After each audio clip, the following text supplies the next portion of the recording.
নবী সাল্লাল্লাহু আলাইহি ওয়াসাল্লাম বলেন, মুয়াজ্জিনকে তার আজান যতদূর পৌঁছে এবং যে তা শুনে আজানের শব্দগুলো সমর্থন দেয়, আজানের উত্তর তার জন্য মাফ করে দেয়া হয়।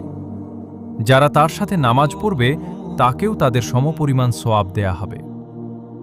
তাহলে যদি ৫০ জন মানুষ নামাজ পড়ে, মুয়াজ্জিন ৫০ জনের সমপরিমাণ সওয়াব লাভ করে। যদি ১০০ জন নামাজ পড়ে তো ১০০ জনের সওয়াব পাবে। আমাদের প্রশ্ন হলো, আমরা তো মুয়াজ্জিন না, আমাদের এতে কি লাভ আছে? হ্যাঁ, লাভ আছে।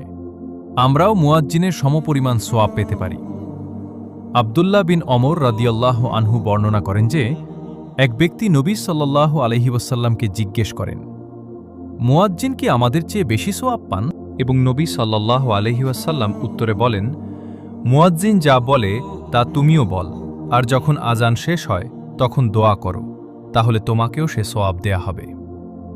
রাসূলুল্লাহ সাল্লাল্লাহু আলাইহি ওয়াসাল্লাম বলেছেন, যখন তোমরা মুয়াজ্জিনকে আজান দিতে শুনবে তখন সেইরূপ বলবে, যাতে তোমরা সমপরিমাণ সওয়াবের ভাগীদার হও।